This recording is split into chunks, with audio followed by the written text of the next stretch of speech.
Hello.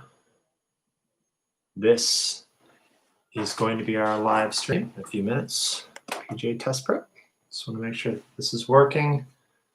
Maybe I'll turn this a little bit more. Oh no, that's just going to blow everything out, isn't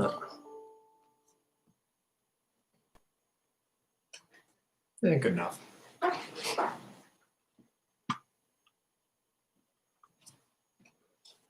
Now let's make sure this is all working.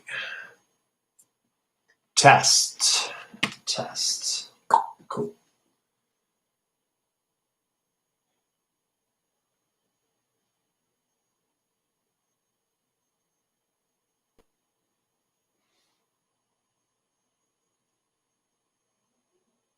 Hello?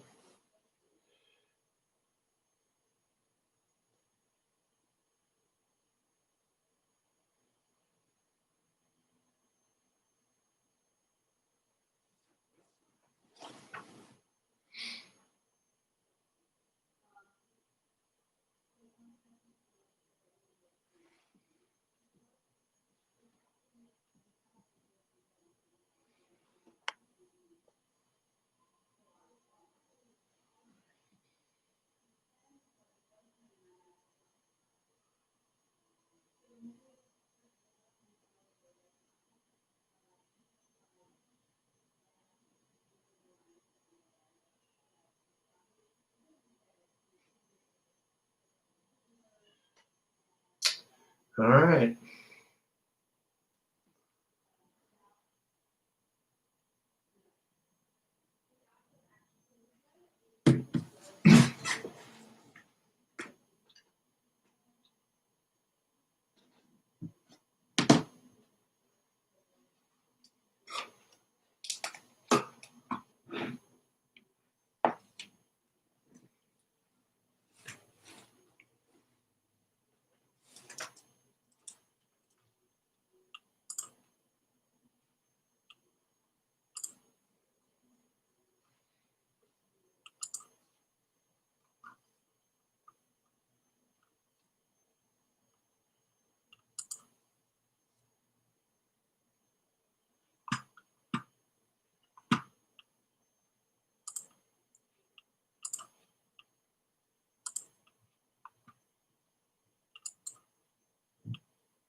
Greetings to everybody who's in so far. Obviously, people are going to be trickling in here in a little bit.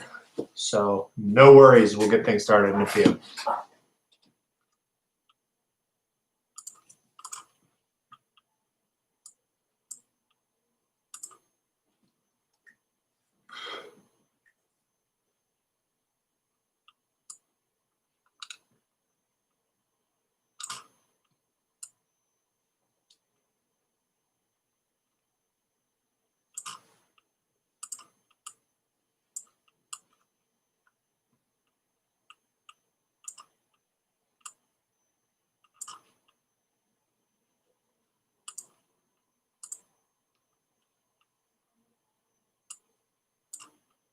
There. Hey guys. I actually did. Did you check?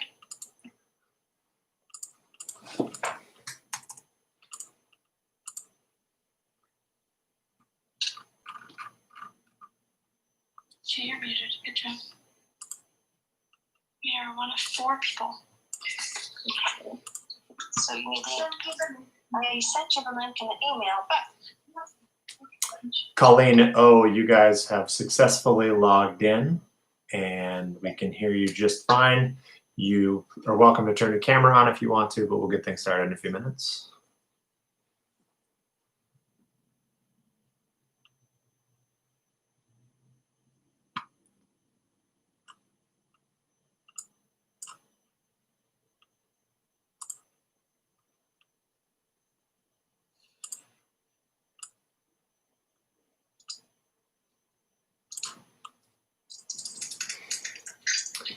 Greetings, everybody. Get going in just a couple here. Call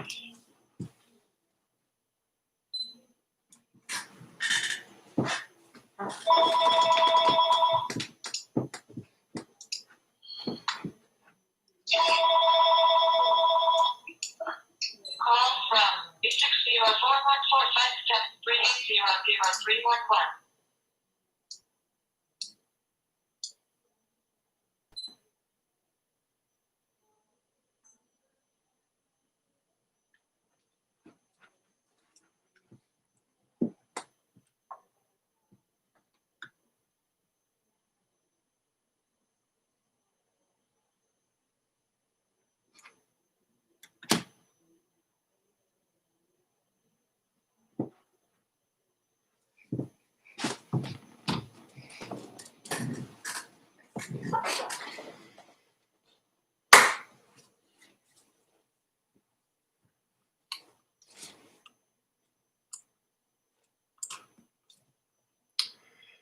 What's up, everybody who's here so far? We'll get going in a few minutes. I'll make this announcement again in a moment, but if you guys didn't get the handout sent from the Costa CCC, you can get that at our website, pjtestprep.com. It's right there at the top, and I will share my screen with you guys in a minute here to kind of let you know where that's at, but it's right at the very top of pjtestprep.com if you're looking for the handout that we'll be going through in a minute.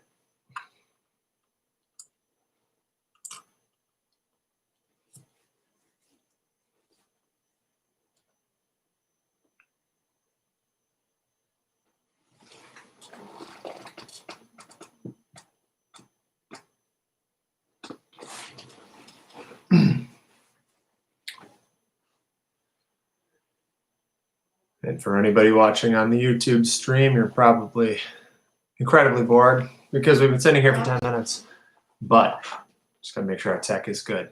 We'll get going in just a second. I promise to occasionally glance in the direction of this camera too. What's up, Michaela? Recognize a few faces in here. How's it going? Good. Good.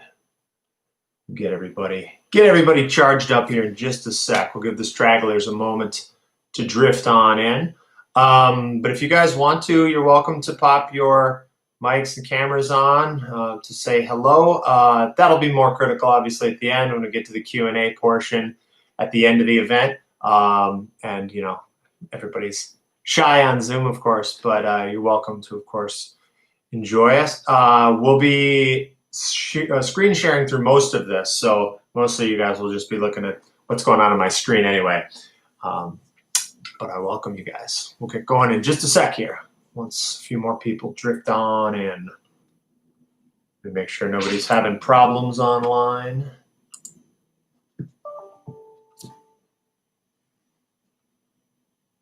Looks like Nancy Lamb was having trouble logging on, but looks like everybody else is in here.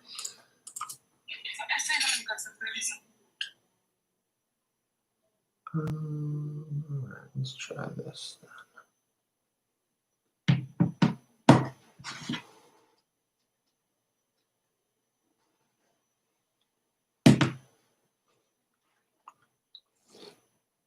Hello, Sorkits.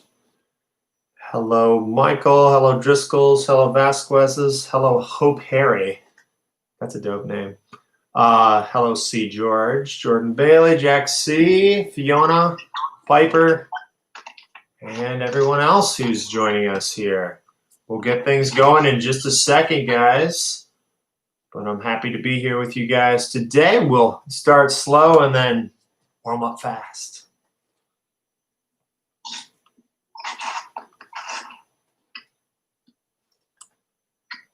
All right.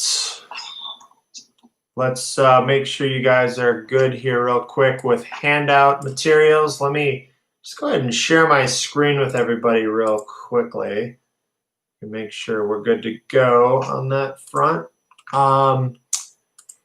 If you guys did not get the handout looks a little something like this with this curmudgeonly dude here on it.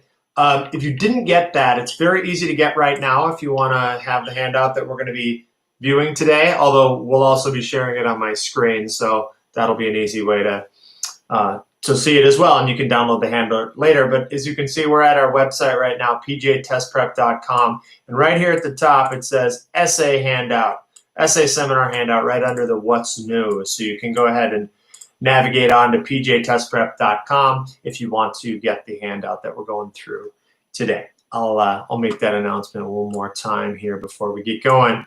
Actually, before we get going to the essay portion, I do want to sort of first intro this thing and just give a quick greeting. And I think the way I'm going to do this is we'll kind of warm up. I know these Zoom things, it always takes people a few minutes to warm in. So I'm going to just quickly say hello. I'm Paul Jury from PJ Test Prep. I'm going to open this with actually some general college admissions stuff that may or may not have to do with the essay directly, but there's been new news and news developments that you guys probably know about, but I want to just make sure everybody's cool on that. First, I did want to get a sense of, let me stop screen sharing for a second here. We'll resume this in a second. First, I just wanted to get a sense of who we've got in the room. For those of you who have your screens or your cameras on, you can just raise your hand or something. If you don't, you can just put it in the chat or something. But I'm curious as to what years we've got in this group here. I know we've got a couple of juniors, those who I know. Who is a junior or going to be a senior next year? Raise your hand if that's you. I know Fiona and Andrea, that's you guys. Anybody else, you're welcome to throw that in the chat room.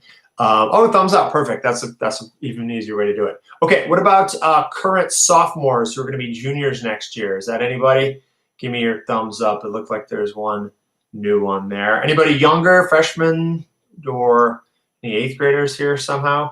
Okay, cool. Looks like, as we usually have with these essay seminars, mostly juniors. Perfect. Okay, so I will get to you guys in a second in terms of what this essay is going to be about. I'll thank you, Driscoll, for typing that in. But first, a couple of just quick intro highlights that you guys should know about if you don't already. Number one, you guys should be, at this point, juniors, researching your colleges. Now, This is especially hard this year, and I'm super sorry about that, especially when it comes to visiting and stuff, although I do have some suggestions about that. But no matter what, even if you're a sophomore, this is something you can get a start on. But you guys should be buffering up your college list at this point, which means researching colleges. And the good news is the primary way we do that these days is with websites. There's a million of these websites. The other day I was just going through and looking all the new recommended ones, but Unigo, Niche, College, what is it? College Confidential. Literally just Google best college research websites and you'll find 18 different top 10 lists, and you can sort and see which ones fit your style. Some of them are very like mobile friendly. Others are kind of more like old fashioned, fully comprehensive lists and stuff like that. But you guys, you juniors who are going to be seniors next year, you should have a bunch of schools on your list already. And over the summer, you should be starting to even narrow those down into the ones you're actually going to apply to. Because with things as they are this year, where the application curriculum is a little different, you'll want that list to guide you. Like, do you want to take the SAT, ACT in the fall when they start running it again? The short answer is probably yes. But if you're just applying to a bunch of schools that are going test blind and won't even look at your scores, maybe you don't have to. You'll also want to be thinking for this particular seminar about what the essay prompts for the schools that you're looking at are. So step one, fill that list out so you got 20, 25 schools that you're choosing between, and then start narrowing that list down. It's tough to tour schools right now for a variety of reasons. I hope that will get easier. Obviously, before you go to a college, you're probably going to want to set foot on campus to see if you like it. There are virtual tours, though. Just Google virtual college tours, and you'll find all sorts of ways you can do that. If you're wondering about your particular school's college admissions requirements, just contact them directly. Another really useful thing that does is it demonstrates interest in the school. There's this thing called demonstrated interest, I'm sure most of you have heard of, wherein you show the college that really, no, seriously, I'm going to go there. I'm going to be, interested in this college if you guys will let me in. So do contact the colleges, even if you're like, you already know everything, just like pretend you have a question and contact them and say, hey, I'm very interested in your school. And that way you have like an email train of, yeah, I did contact you guys. Yeah, you should bump me up in your application process. Another question we've been getting a ton of is about pass-fail versus letter grades. I know you guys are all freaking out about that.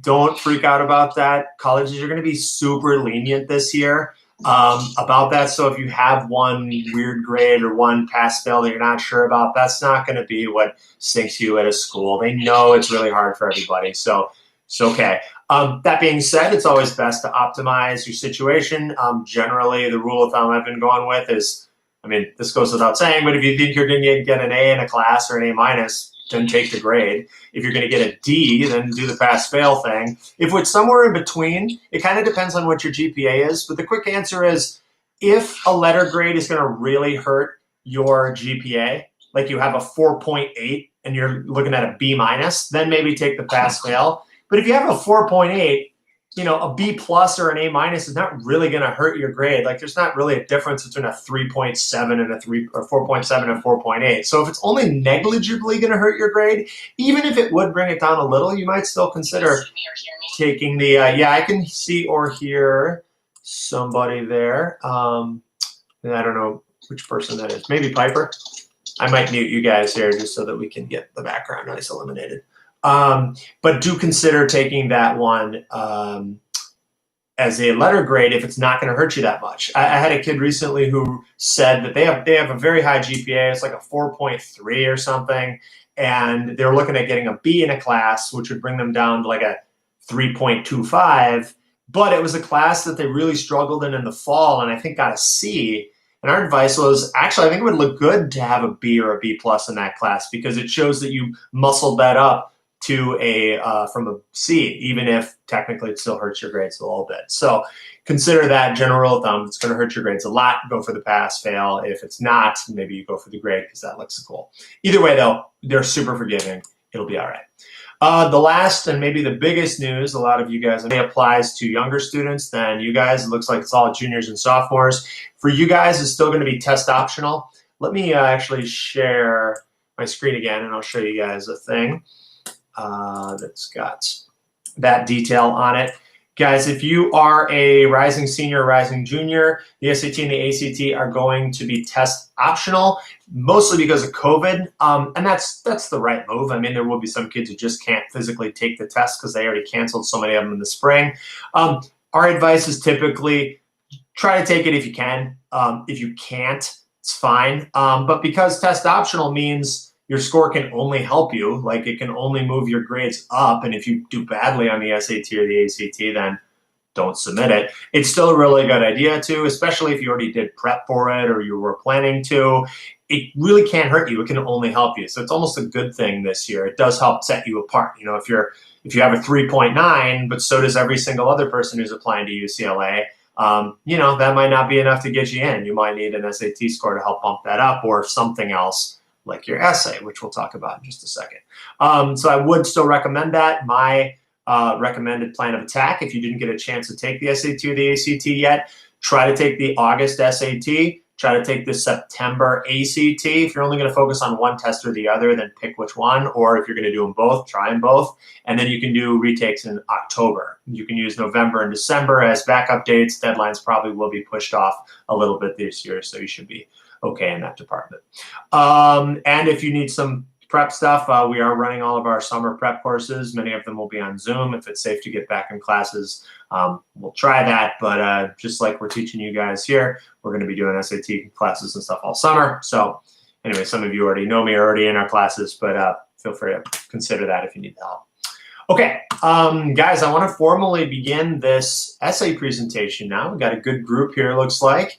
And I'm going to stop sharing for a sec just to say hello. I'm Paul Jury. I'm the founder of PJ Test Prep. More on me in a second, but I want to welcome you guys to our little essay presentation here today. As we have covered and will cover again, the essay is going to be absolutely freaking huge this year because of grades and SATs and ACTs and basically everything else being devalued. This is going to be extra valued because it's really one of the only things you can do while you're stuck inside in a quarantine. So I, again, want to welcome everybody. One little housekeeping business. If you haven't got our handout yet, then you can navigate your way to pjtestprep.com if you weren't sent it already. Right at the top of our page is going to be a link to that handout right here. The handout looks like this. And it is what we're going to be covering today. And so that's where I'm going to start. Let me get this out of the way and delve into our lesson, guys. So again, you guys are looking at a very interesting year. And usually there's 4 things that colleges look at when they're considering you as an applicant at their school. Obviously, there's grades. That's always the most important thing. At this point, those are what they are. There's not a lot you can do to change them as a senior, especially if you're taking classes from your computer at home. Their activities also are a little limited right now, but you've all been involved in sports and extracurriculars, and that's another thing you can be doing from home. I'm going to speak a little bit about writing your essay about some of these activities that you do. The short answer is, please don't just write your essay about how hard COVID is, because it's hard for everybody. But something interesting that you do during this period could be possible grounds for your essay. There's also, of course, your SAT, ACT scores. And lastly, there's the U quadrant of what these people are looking for. The U quadrant is who you are as a person, what your sort of individual story is. This is demonstrated partly by if you can do an interview or your teacher recs. But most importantly, the primary way that this is demonstrated is through your college application essays. So we're going to talk about what that means. We're going to go through some overall tips of the way that you guys should approach these. Then we're going to talk about who this guy is and how you are going to write for him or her through 3 approaches that are very, very useful for coming up with ideas for this. So first, a couple of little things. We talked about the changes that the silly virus is making for 2021 in terms of the test prep and so forth. All schools will give extra weight to your college essays this year, so that just makes this stuff all the more important. First, a few overall tips. Guys, logistically, Most students in our area, in California as a whole, in fact, are applying to typically UCs because they're great schools and they're cheaper than other great schools, and then often at least one Common App school or some other school outside of the usual UC system. Because of that, first make your list to figure out what those schools even are, then make a plan. I typically recommend doing your UC application essays first. This is because there are 4 of them. They call them the 4 UC Insight questions. They're very short essays. They're only 350 words max. You still can and should tell a little bit of a story there, but it's almost like a tryout ground to figure out if you have 10 ideas that you've narrowed down to your 4 best ones and matched to the UC prompts. Maybe then, of those 4, whichever one turns out the best, you can use that for your Common App, which is going to be a completely separate, nobody's going to be seeing both. That's a good way to make sure you've got a good piece of writing and a good idea before you even get into that one. You can even combine 2 ideas if maybe there's 2 things that thematically or are kind of 2 parts to the same story that you can work through. After you've completed all of those, at least drafts of them, that's when you'd be thinking about your supplements. Your supplements are for scholarships or for special programs at schools, or a lot of schools will just have a bunch of different supplements. I've been helping a lot of kids with their Stanford essays recently, and they have lots of different supplements in addition to their primary essay. Why not use one of your UC essays for that? You're not going to use it for anything else for that school, and you've already got it kind of in the hopper. Those also supplements often tend to be shorter, as do the UC prompts, so that's a good way to kind of repurpose your second or third favorite essay from that batch. Another thing that kind of goes without saying, sort of common sense, but a lot of people overlook this because there's a lot of human biases towards this. But guys, don't say what's already been said elsewhere on your application. There's enough room already for you to mention your different extracurriculars and that you were the president of the student body or the captain of the water polo team or whatever it is. Generally, these essays are supposed to be for conveying information that they can't get somewhere else on your application. But a lot of people just have this like flagship activity like, oh, I am the captain of the debate team, or, oh, I started this charity where we raised a bunch of money for homeless shelters or something. I'm not saying you can't write your essay about that. Certainly if there's a story there, go ahead. But, you know, if you're the president of National Honor Society and the only thing that you do on National Honor Society is organize meetings to collect recycling after football games, and that's really it, I mean, isn't it more baller to just have that you're president of the National Honor Society on your resume? Sorry about that. And then not say anything about it? That, in a way, is kind of more appealing than actually bragging about it. So again, if you have a story there, you can go ahead and tell that. But if you don't, try to tell your story about something else instead. All right, sorry, there's something wrong with my computer I got to fix. Okay, there we go. Sorry, everyone. So write your essay about something else, something that doesn't have a place to be mentioned elsewhere on your application. Should I write about COVID? Short answer is please do not write about COVID directly. Nobody wants to hear about what a bummer it was that your junior prom got canceled. And it was so hard and you were so sad. But that being said, COVID is a backdrop for a lot of what's going on. And so if you have a story that came out of what you did with your spring or your summer, that's fine. Think of writing about COVID as writing about high school. You would never write an essay about, I go to high school, and at high school, I work really hard and I do homework. And so you should let me into your college.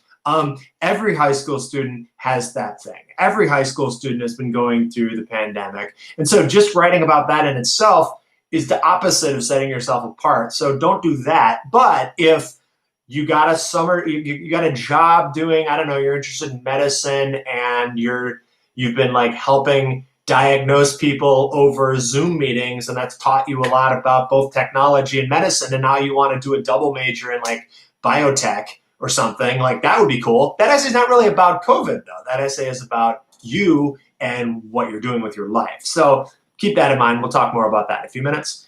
No matter what approach you pick, this one's super obvious, but make sure it's a good piece of writing. Get help with this. You can't just bang this out in one sitting. You're going to need to brainstorm a bunch of stuff. You're going to need to get some input on what ideas are good to include, maybe some organizational things. Some people have an easier time with this than others, but once you think you've got a decent draft, you must show it to somebody and find out whether it's actually a piece of garbage or whether it's really a good draft. I'm happy to look at it. Your teachers are happy to look at it. Your counselors, your parents, even send it to a friend, but it's going to take multiple drafts. I don't think I've ever seen a top level essay for somebody's college apps be done in under 3 drafts. Like even the best writers, there's still stuff that needs to be fixed about their first draft. It's coming across with the wrong tone, or it's way too long, or there's no message and stuff like that. So get help. This is not something you can just do at the last minute. It's not a one-page book report on Huck Finn, although it's about as long as that. Get help. Make sure this is polished. Finally, we're going to tell some stories today about the things that these college application officers are looking for and ways that you can give them what they want. But let me caveat before I get into any of that, guys.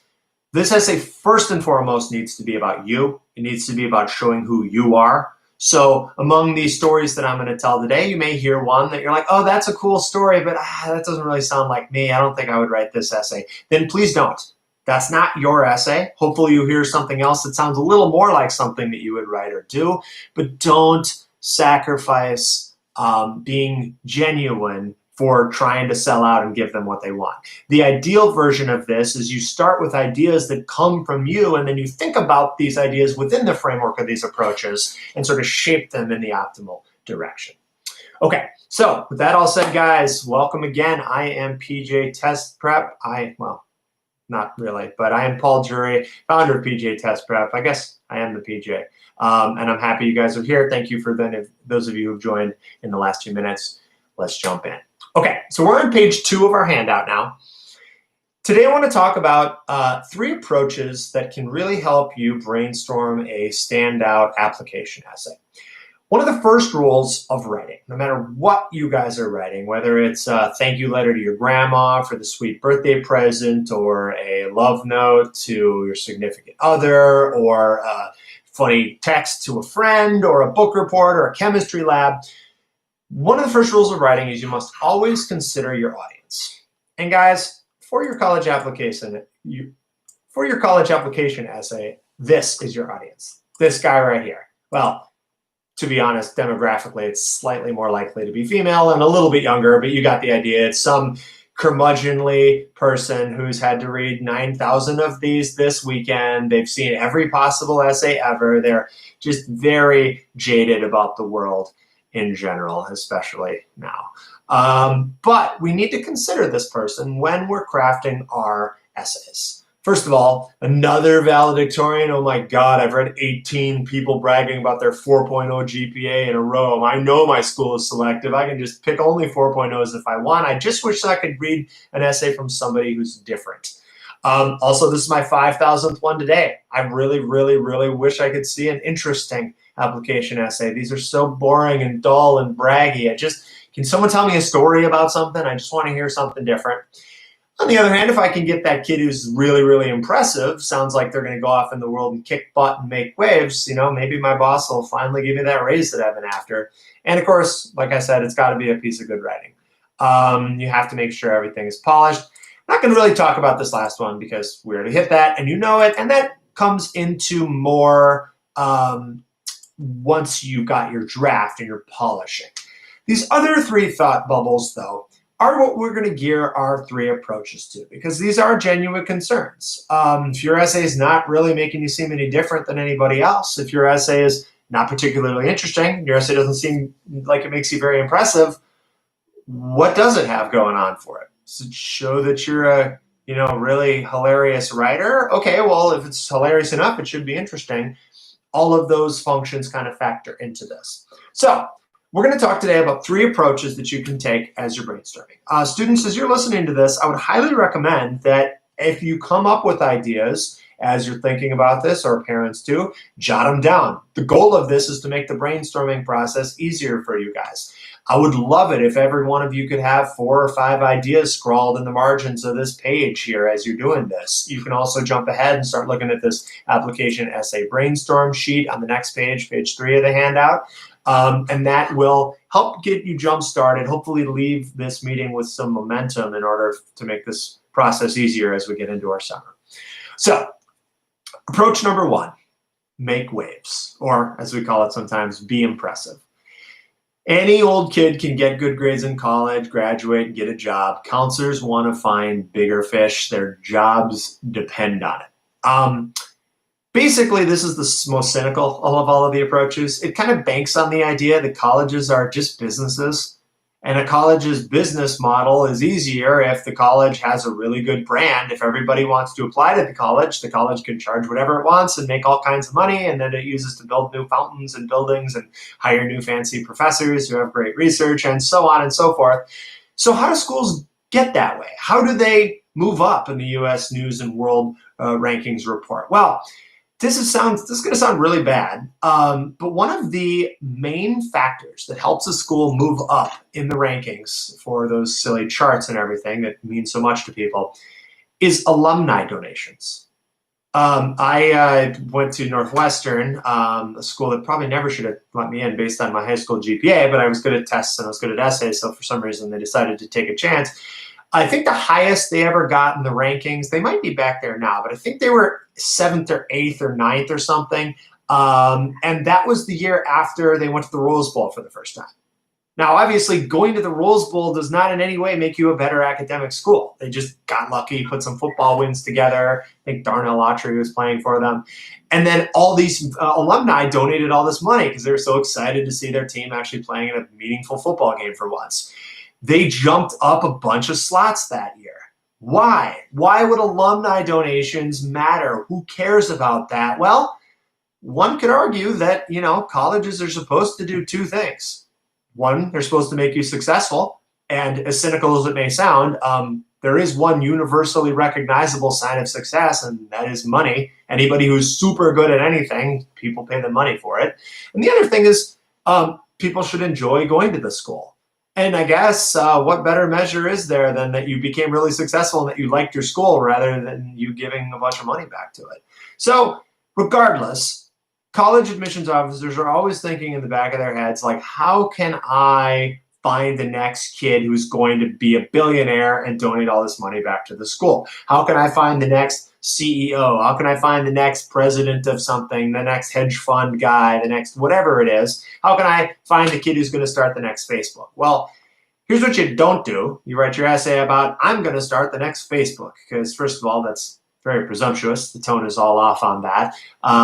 You're probably not going to start Facebook. Somebody already did that. And third, Facebook's not even cool anymore. So how do we do that? Well, the way that we show what we are going to do that's impressive in the world is by showing what we have already done that hopefully was some level of impressive.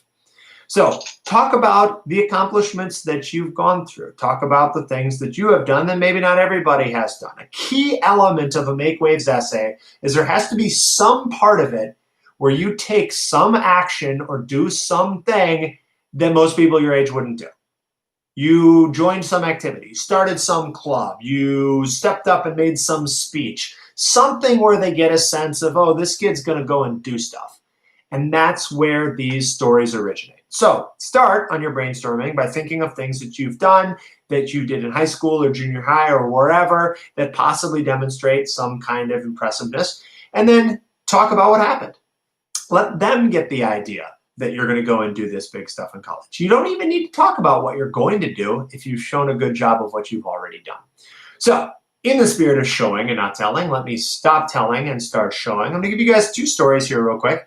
2 things that students have done that they've written about that sort of get across this idea. So the first is called My First Play. Well, most of these essays don't have titles except for the 50% Russia, 50% Redonda one we'll get to in a minute. But this essay was written by a student who was really interested in theater and writing, particularly creative writing. They went to a school that had a very active theater program where they had a chance to, do the big Shakespeare play in the fall and the big winter musical and stuff. Then in the spring, they did this thing where students would actually submit plays. They'd write these 20 to 30 page plays, submit them, and then the very picky theater director would select the ones that were the best and assign them to student directors who would then, of course, cast student actors. And then hilarity would ensue as they played these plays out in this big sort of bonanza at the end of the year. So this student sees this freshman year and is like, oh my God, I got to do this. I gotta figure out how to do this. The only problem is I have no idea how to write a play. So after their freshman year, sophomore year summer, they set about learning how to do that. They got some books from the library, they looked up online, read some of their favorite plays, learned how to format it and so forth, and wrote their first ever play, this silly piece about a kid who gets a time-stopping device and stops time at school lunch and all kinds of funny havoc ensues. Anyway, the play gets selected. What? And was that a what to the question? The essay opens as this student is stuck in that warm, hot auditorium as they're sitting carefully in the selected aisle seat next to the door so that they can run fleeing if this all goes horribly, horribly wrong. And suddenly, the spotlight hits a character that they had invented out of their brain, walks out onto stage, says their first line, and the audience laughs. And then another character that the author had invented walks out onto the stage, says their first line, and then the audience laughs. And there in that warm, dark auditorium, this kid is hit with this feeling of, oh my God, I know what I want to do with my life. Now, kind of got that idea. Notice how they slid the impressive things kind of subtly into the essay. They talked about how they wrote a play sophomore year after teaching themselves how to do it. Who does that? Who goes home freshman summer and just teaches themselves how to write plays? Also, it got selected, I guess, on the first try by this very picky theater director. So, it must have beat out a bunch of juniors and seniors. They didn't even need to say that. It's sort of implied. They also mentioned at one point, I think in the conclusion of the essay, that they had also had plays accepted junior year and they're looking forward to their third one senior year, which again shows there's some longevity here. And if the essay's well written, they'll get a sense that the kid's also a good writer. They slide that stuff in there and the play seems like it was well received. So these are indicators that, man, this kid sounds like they have something. They're going to do something on campus. They're going to do things in the world. I should probably let them in just in case they become wildly successful. So think about the things that you have done and let those demonstrate the things that you will do. Example 2, mock trial, real trial. This is a kid who was in mock trial, which I don't know if you guys have a mock trial team, but it's similar to Model UN. I know you guys have one of those. Or debate. Basically, you just, get up and you pretend like you're having a fake courtroom and you debate stuff like, how to cure hunger in Africa or like how to fight a pandemic or something like that, very grandiose kinds of stuff. And this kid didn't join for any noble reason or anything. They just needed an activity freshman year, and their dad said, well, you sure like to argue a lot. Why don't you do it for an extracurricular? So the kid joined mock trial, had a couple good seasons, enjoyed it, and they placed well in a couple of tournaments and so forth. And then the end of junior year rolls around, and the coach of the team takes the kid aside and says, listen, you've been with the team for a couple years now. What would you think about maybe being the captain next year? The kid says, coach, I'm really honored. I got to level with you, though. I'm not sure if I'm going to do it next year. I don't know. I'm maybe considering going into law or something, but I guess my problem is I don't see what mock trial has to do with like real trials. Like we're not doing real law stuff. We're arguing in theory about how to keep the ice caps from melting. Like what does this have to do with being a lawyer? The coach says, I get it. Listen, it's a concern I've heard before. I'll tell you what, you guys don't have school on Friday. I've got a buddy who's an attorney. He's always trying cases over at the Torrance courthouse. And he's got some cases on Friday. It's open to the public. You guys don't have school. Why don't you just go sit in on a day of real trials and I don't know, see what you learn. See if anything happens. So this kid says, okay, I'll do that. It's going to rain anyway. I can't go surfing.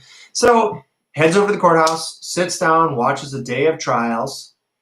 And his first reaction watching this, like 7 hours of municipal Torrance area court trials, is, my gosh, it's so boring. Like, this is just the most monotonous. This is not CSI. This is not Law and Order. This is not the O.J. Simpson trial. This is like a guy fighting a parking ticket. This is like a guy trying to get an extra day of custody over his kid per month, like one extra day. This is a girl who got in a fight at a bar and hit somebody with a bottle and might have to go to jail for 1 week. And as he's watching all this and realizing, wow, this is so slow, the lawyers are tripping over their words, the judge drops all of his papers and so forth, super slow. It's not like TV, but it is real. These are real people's lives that are being affected. And like, parking ticket, who cares? But 1 day of custody over a kid per month might not seem like a big idea to you or to I, but that is a big deal to that dad and that kid. And, going to jail for a week, whatever, I'm tough. I could take a week in jail, but that's going to be a big deal to that girl. It's going to be a permanent black mark on her memory and or her resume. And maybe she'll probably lose her job because of this. So how's this going to affect her life? He realized that, okay, like maybe there's a little bit more to this. And he went back and he said, okay, coach, I'll do it, but only if we can have a parking ticket trial next year. So once again, I mean, he's not saying I'm going to be some big, powerful defense attorney, but you kind of have an idea that he's got a little more insight on maybe what it actually means to be a lawyer, maybe what the law means in our world. Maybe he'll be a better one because of it. And certainly he went and did something that not everybody would do. And those are the ingredients that make an impressive Make Waves essay. So guys, when you're thinking of your essays for this, what are the impressive things that you've done? What recognition have you received? I don't really care to hear about the award you got. I just want to hear about the experience. What did you do that maybe not everybody would have done? Again, show your success in the future by showing what you've done in the past. Okay, hold on. Something quirky with my camera again here. Let me get this going. Okay. Approach 2, be different. Colleges don't just want butts in chairs. They want all types of students. They want diversity. Now, this doesn't just mean like what religion you are or what country or state you come from. I would like to think we live in a world where we're past that.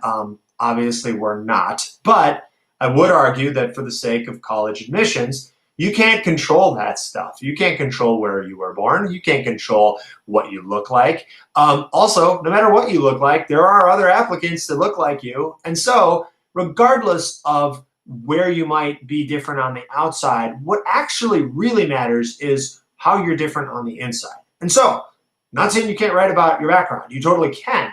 But that doesn't do that much good in light of what's going on in here. And really what's different about you on the outside should translate to what's different inside. So talk about how your background or your life experience or who you are has given you perspective, has made you see what's different about the world and made you wiser. What they really like, sure, colleges want just like a crayon box full of different looking and backgrounded type of people walking around on campus. But what's really good is that all of those people are bringing their different experiences to campus. That's the really rich diversity. And so show what perspective you bring. So start with what's different, but then go a step further. Again, let me show you guys what I mean by that. An essay entitled 50% Russia, 50% Redondo is about a kid who, when he was 9 years old, now he was 18 writing this essay, his parents, he'd lived in Moscow his entire life, and his parents said, hey kid, pack your bags, we're moving to Redondo Beach. So his essay opens, I think his first sentence went something like, as I stepped off the plane at LAX, sounds like a Miley Cyrus song, and saw my first ever palm tree, I realized, wow, I'm not in Moscow anymore. Okay, well, good start. I mean, a lot of people can't write an essay that starts that way. And the first draft of his essay, although it started well, kind of just evolved into the usual, hey, I'm from a different country, so you should let me in. Well, you're not the only one from a different country. There are other people from Russia applying here. Some of them have better numbers than you do, so why should we let you in? And so, I talked to this kid and I said, we got to go deeper. We have to go deeper than just that one surfacey thing that makes you different. So let's talk about your experience. So as the essay developed, his story was that, started the same way as many people. When he first moved here, all he wanted to do desperately was fit in. I mean, what does any kid want to do when they move to a new country? So he didn't want to be a kid with a weird accent and the weird clothes. He got rid of all his old Russian outfits and bought new contemporary stuff. He stopped skating and learned how to surf, and he started speaking English basically all the time and not even at home so that he can get rid of that accent. And 2 years in, he succeeded. Already fit in. He had good friends. His life was happy in his new home. And the end. No, that's the middle of the essay. Because then one day, his grandma called. His grandma from back in Mother Russia, who speaks not a word of English and speaks Russian really, really fast, and is just blah, blah, blah, blah, yammering to him on the phone, and he's realizing, oh my God, I can't understand what she's saying. Wait, that's not cool. He wrote his essay about assimilation. How everybody thinks assimilation means just changing yourself like a chameleon to fit into your new environment. That is part of assimilation. You do need to alter yourself a little bit when you move to a new place. But it's also about keeping some of who you are and altering your new environment to fit you. And so he said, no, I'm not cool with not being able to talk to my grandma. That's ridiculous. He'd lost his Russian fluency. And he wasn't going to just let it go that way. He was proud of where he had come from, despite how much he had changed. So started a Russian club at his school, started wearing some of his old fashions and got a temporary trend of Russian footwear at his school to catch on temporarily. And most importantly, he started talking to his grandma for an hour every Sunday so that he could, keep a connection to who he is. So start with where you come from, what you're about, but go deeper. Find some observation that experience helped you make in the real world. Now, if you're just a generic suburban kid and you're like, well, I don't come from anywhere special, I'm just like every other kid in California, it doesn't have to be who you are, where you're from. It can be a crazy experience that you went through. This one summer, I went to summer camp out on Catalina Island, and it was just me and 15 other kids running around Lord of the Flies style. Okay, that is different. But what perspective did it give you? Did you learn when, Piggy had his glasses broken and was later crushed by a rock thrown off a cliff by the evil kids, that you learned the savage nature of mankind? All right, well, that sounds like a novel. But find that lesson there. Show that you're a reflective, wise kid. They like those kids wandering around on campus. If they have some make waves kids, just future ballers getting ready to make it super rich, great. They like to have some of those. That way they can, afford nice buildings. They also want to have a bunch of kids who add like a richness to the campus, who are going to make that campus just bubble with thought and philosophical wisdom. So that's another way you can go, is to be one of those kids instead. Another cool story, I had a kid who was a twin. And I know what you're thinking. Well, that's cheating. That's not fair. That twins are only 3% of the population. She's already way ahead of me because she's so unique. Yeah, you're right. Twins are unique. They are only 3% of the population. But, some of these schools these days don't even let in that. They're not just letting in only twins. And that's how her first essay, by the way, her first draft was like, I'm a twin. I'll just write about that and I'll get in immediately. Okay, well, God bless the internet. I don't know how we found this, but her dream school was UCSB. 200 or so sets of twins that had applied to UCSB, and they only let in 40 of them. And they all wrote about being twins. Now, I'm sure some of their GPAs weren't that great or their test scores weren't up to par, but what? Wait, what? You can't just write about your twin this and you automatically get in? No, because they read 100 twin essays. No matter how obscure your background or your whatever is, you could be a one-legged albino lumberjack from Wyoming, but there's 15 of you and they can only admit 3. How do you separate yourself from all the other one-legged albino lumberjacks from Wyoming? You talk about the wisdom that has given you. Because why does having only one leg make you a better college student anyway? Why does being a lumberjack make you a better, pre-med major at Berkeley or something? It doesn't really. It doesn't matter where you're from or anything about you. What matters is how that has shaped you. So this girl got in deeper about her specific twin experience. I always challenge kids okay, so you're on the color guard team. How was your experience doing that different than all the other people on the color guard team? Oh, you went to this camp. How was your experience different at that camp than everybody else who went to that same camp? How can you differentiate yourself in that sense? The way that this girl differentiated herself from other twins was her and her sister were like identical. They grew up, they looked the same, they acted the same, they wore the same clothes. Their mom obnoxiously dressed them the same. I hate it when they do that. They also went to like a tiny elementary school. I think it was up in PV or something. And so fine, all was well. And then when the girls hit puberty, something kind of interesting happened. I guess this happens sometimes with twins, but they began to diverge. One of them's hair got a little darker. One of them's eyes even changed color, which sounds like a very X-Men thing to happen, but apparently happens with twins sometimes. One of them became more athletically inclined, the other more academically. And when they went to their ginormous high school, which had, 3,000 people in it instead of the 300 that were at their K through 8, and they looked at their schedules on that first day of classes, and the two girls realized they didn't have a single class together. And this girl sees her twin sister walk away from her across the common grounds for like the first time ever. She wrote her essay about diversity, or excuse me, about individuality, not diversity. She wrote about how like everybody always wonders what it would be like to be a twin. I always wondered what it would be like not to be one. And on the first day of freshman year, I found out. Wrote her essay about individuality, how nobody understands individuality better than her because for 15 years she wasn't one. She was just a copy of somebody else. So start with the thing that you do that most people don't do, or the piece of background you have, but go deeper, because I don't really care that you have 4 fingers on your one hand. Why does that make you a better college student? It might make you worse at math. So make sure to tell me why, share the experience, share the wisdom you've gained. Approach 3, be interesting. They got to read a ton of these guys. Make them remember you.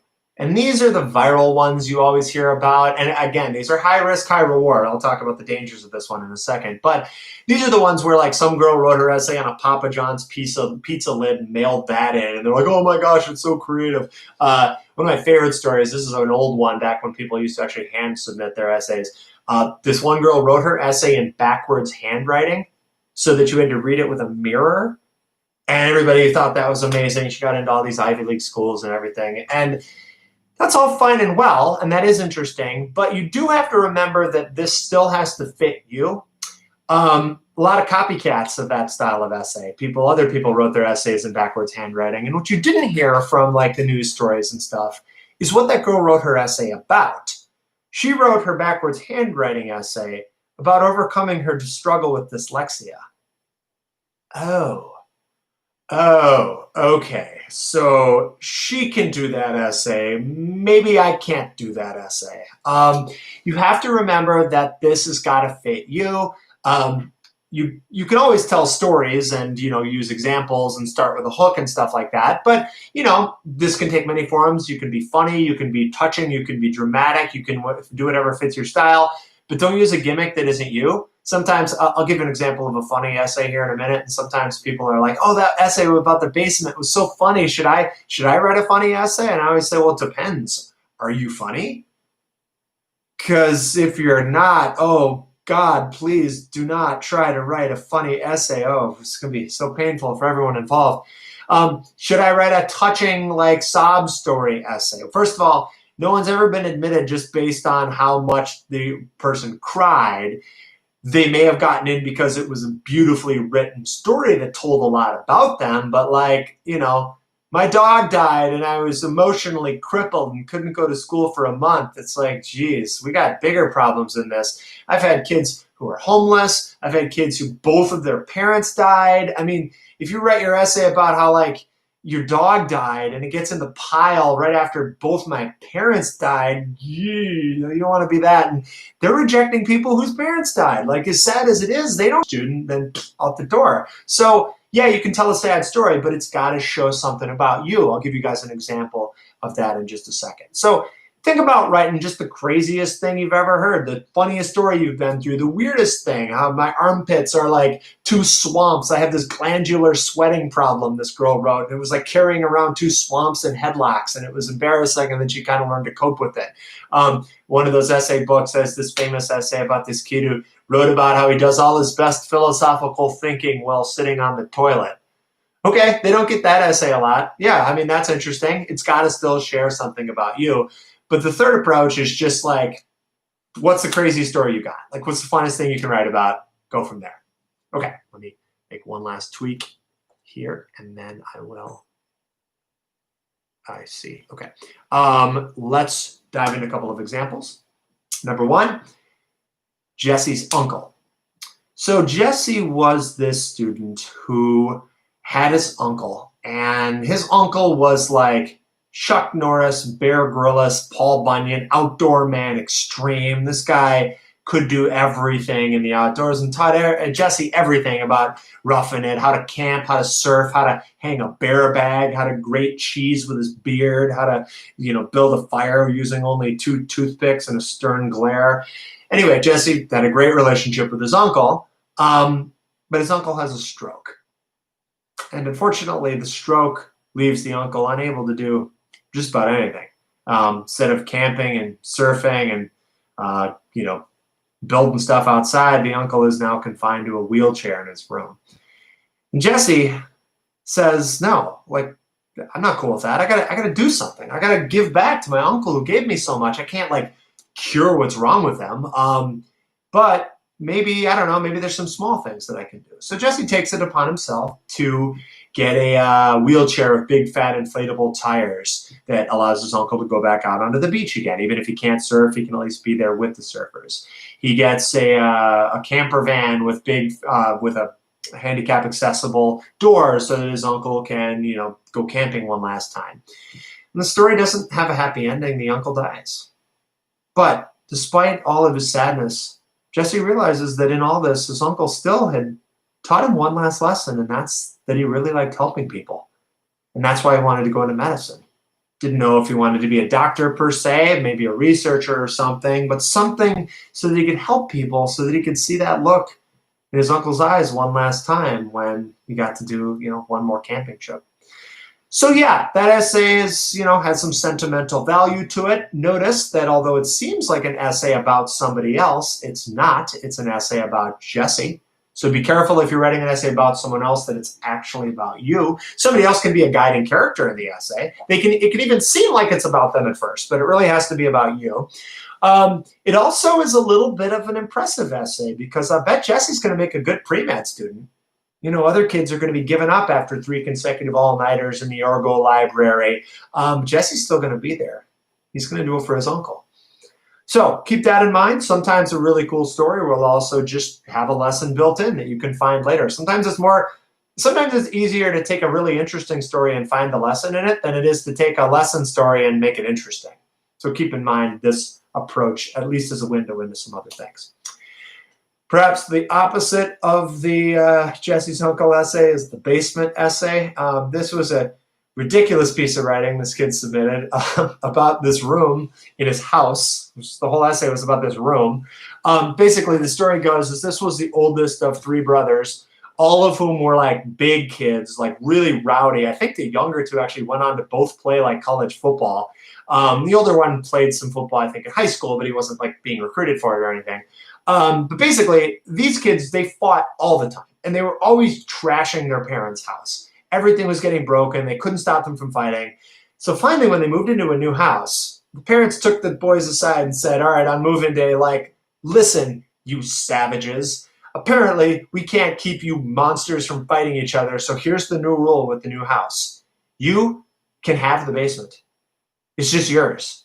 You can do whatever you want down there. We're not even going to put any furniture down there because you're just going to break it. It's yours. We won't go down there. We won't enforce any rules. Do whatever you want. But if we ever catch you fighting in any other part of the house, we're going to lock you in the trunk of the car for the weekend. So this basement very quickly became like a Lord of the Flies, Hunger Games, Gladiator arena where neighborhood kids would come and leave with missing teeth, and it's like basement fight club minus the fighting. It was basically the older brother's job to devise these thinly veiled excuses to just beat the snot out of his younger brothers. And the games that they would come up with were ridiculous. They had this game called Hernia, it was like Hernia with an R, where all they did was they blocked out all of the windows with pillows and blankets so you couldn't see anything and it's pitch black. And then they'd all run through the room swinging hockey sticks. And you knew that you had hit somebody because it made a different sound than when you hit the wall, and everybody else would take their hockey sticks and throw them like javelins so they, knew where to aim. There was another game where the youngest brother's name was Alex, and the only rule of this game was just blast Alex with pillows in the head and neck until he falls down. And the game was called Blast Alex in the head and neck with pillows until he falls down. And Alex didn't particularly like this game, but everybody else sure did.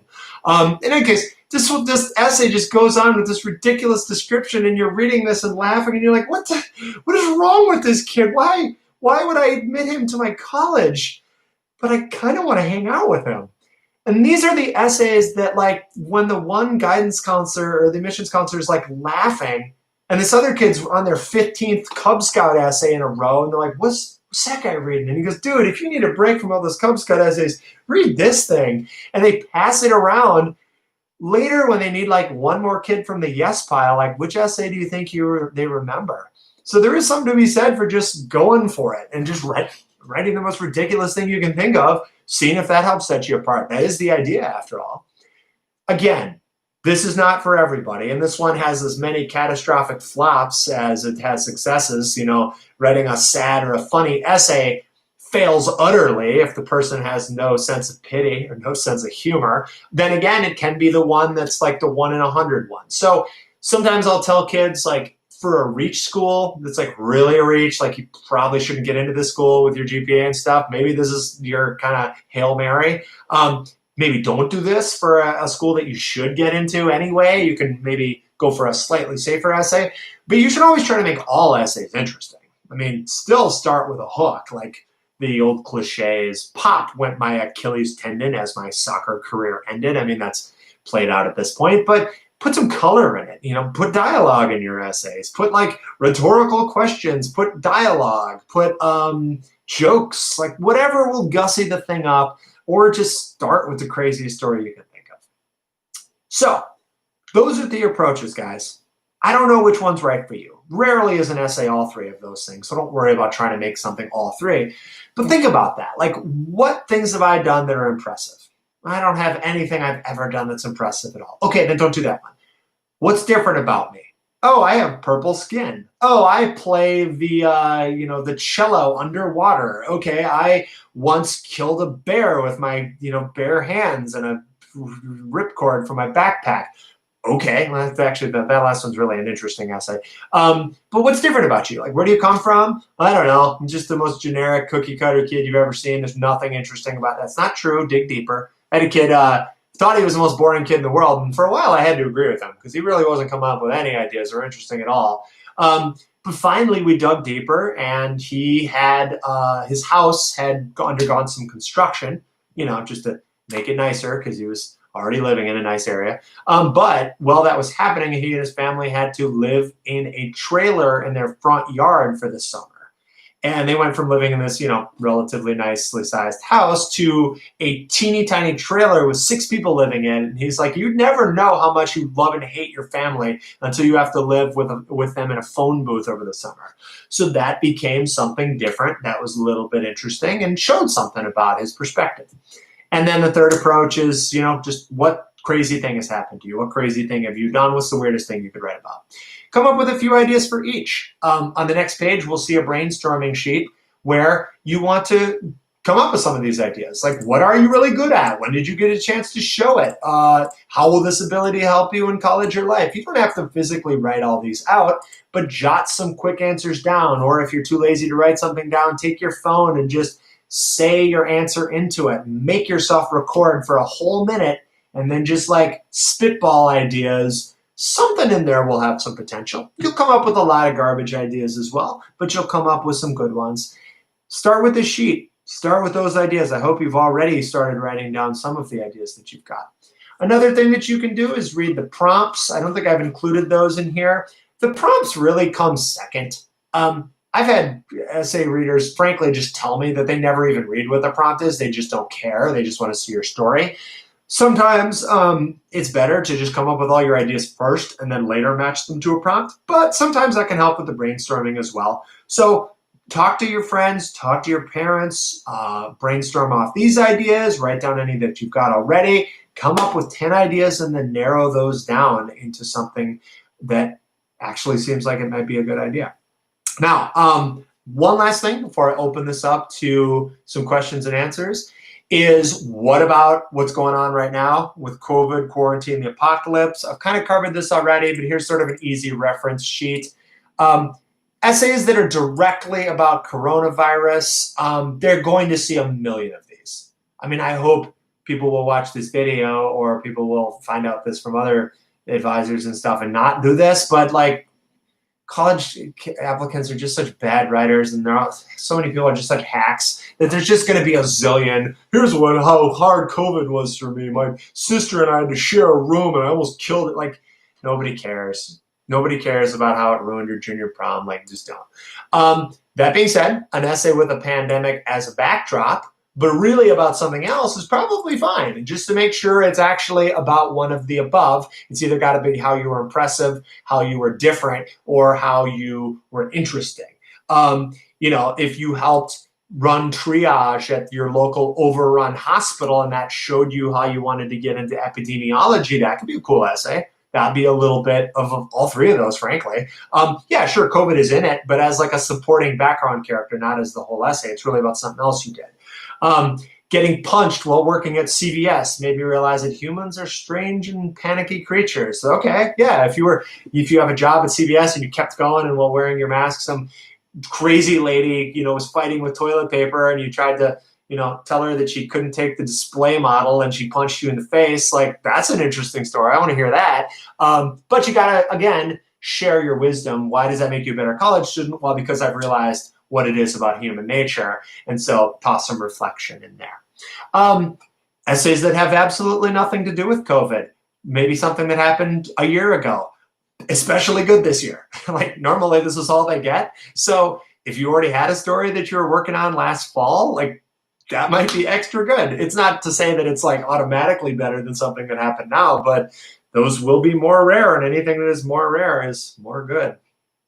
Doesn't sound like good grammar. I think I'm not a writing teacher or anything. Anyway, so keep that in mind as you guys are continuing to brainstorm these out. As I said, guys, with the reduction of grades and the reduction of the SAT's importance on the test or on your applications, this essay thing is going to be so critical. It's really more important now than ever.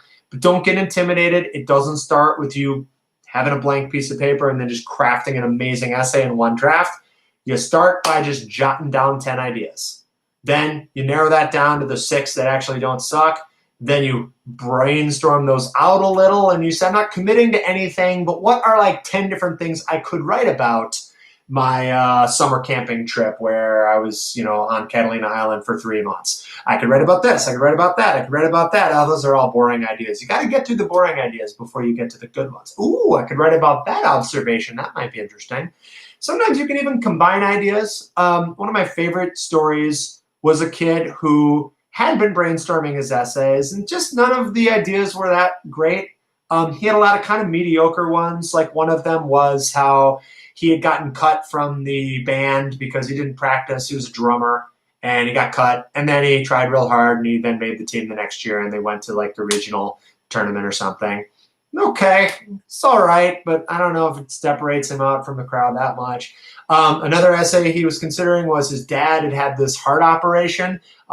Just on like a routine visit to the doctor, they found this like weird heart murmur, and they're like, oh my gosh, you got to have this emergency heart surgery. And I was like, oh, that sounds sort of interesting. I mean, it's not about you, it's about your dad. But what happened? And he's like, oh, he was fine. The surgery went really well, and now he's good. So again, it's like, okay, kind of interesting for a minute, but where do we go? One thing you can do is what I call the combo essay, where you try to find weird thematic connections between different things. So happened with this kid that the band regional tournament happened at the exact same time as his dad was getting this heart surgery. In fact, he had to decide which one he was going to attend. And I was like, well, that's interesting. How did that conversation go? And he was like, well, it was a little awkward. I went to my dad and I was like, Dad, I got this band tournament thing that's scheduled the day of your surgery. I'll skip it. I'll just stay with you. And his dad said, no, don't do that. Like, you're not a surgeon. You can't help me. Like, I'm going to be unconscious anyway. Go to this tournament, this thing that you worked so hard for, and go do that. And then this great scene emerges where he's at this band competition as the drummer trying to do well and concentrate, but all he can think about is his dad in some operating room somewhere as he's drumming and like trying to drum his dad's beating heart back to life from across the miles. And it's this really cool moment. And so he builds a theme into it where like his dad always told him that like success comes from two things, hard work and good luck. And he found out about the hard work thing when he didn't work hard for the band and got cut. But then he figured it out and made it the next year. And the band worked hard and got to this tournament. His dad's thing was just luck. And so after his dad makes it, he was like, my dad was right. You know, it is about hard work and good luck. We worked hard. We won that tournament. My dad, through the luck of having a good doctor and catching the thing in time, survived. So, you know, I learned his lesson after all. Really great way of combining two pretty meh ideas into a really cool idea. So think about that too. If all of your ideas are kind of on the first draft here, maybe you can combine them. Maybe you can find a thematic connection there somewhere. Okay, guys, I want to start wrapping this up, but I really encourage you to take this application brainstorm sheet home and fill this thing out. Read the prompts, write down any other ideas that you have. Come up with way too many, then narrow it down. Get rid of the ones that are bad, focus on the new ones. If you need some help with this process over the summer, we are doing our annual essay class over the summer. This will be conducted by Zoom this year. Which is actually a wonderful format for essays because you can just share screens anyway. There's information on that here, but basically in 7 weeks, we bang out all 4 of the Common App or the UC essays plus your Common App essay and just get it done by the time you go back to school, basically, which is really nice. So, you know, you can do that on your own too, but if you need some help, this is a pretty cheap way to do it. Anyway, this is not about us. This is about you guys. So I hope I've shoved you in the right direction already for these essays. But I do want to open this up if anybody has any questions. Let me stop my share and field anything from you guys. Does anybody want to ask anything? You can unmute yourself and raise your hand, or you can type it into the chat. Is there anything that I can still cover to help you guys take on this big dragon of a task this year? 2 people raised their hands. Okay, that is from, let's take Fiona first. So I'm going to unmute you, Fiona. Piper, I'll get to you guys next. Fiona, what is your question? My question was, what is the word limit? 750, right? 650 for the Common App essay, unless they change it with COVID. I'll have to double check. I don't believe they've done that yet, but it's, in most years, Common App 650. The UC essays are 350 each. Every essay is a little different, though. If you're applying and there's a supplement for a certain school, it might be 500 words. I would say that, you know, like anything, shorter is often better. I'm not saying the shortest essay wins like it does on the English section of the ACT or anything like that. But if, you know, you can tell your story in 550 words, please do not just pad it up to 650 words. That doesn't make it look like you worked harder. It made it look like you were lazy and didn't edit. And they're really appreciative of you saving them some time. So does that answer your question? Yes, thank you. You're welcome. Piper, did you have a question? Actually, Fiona asked my question too, so. Perfect. Yeah, that's a very easy question. You can always just look on whatever prompt it is and see what their word count is for that particular one. Anybody else? Let me see. Fiona, do you have still your hand up or? Oh, that was it. Okay, cool. All right, well, if nobody has anything else, you're all welcome to stick around and ask more questions if you have a really embarrassing question, as long as it's about essays. I don't don't want you to ask me weird stuff about why your feet smell bad. But feel free to stick around after. Guys, thank you so much for joining in on this. If you're interested, we'll be doing a similar essay session coming up in July. We'll also be doing one for the SAT, ACT. On Saturday, I'm going to do one where I get deep into the what the heck is going on with the college admissions, like how you can be looking for colleges, what you should be doing regarding contacting colleges. Basically, like what should I do with my summer as far as the process goes. You're welcome to RSVP for that as well. That's also at pjtestprep.com. But guys, let me know if you need any help. Our essay class is there. I'm doing one-on-one consulting with people if you need any of that. And I'm happy to help you guys wherever you need. But also just feel free to ask me questions. I'll always answer them. Thank you guys so much. It's been great being here with you. And let me know what else I can help with. This is PJ signing off.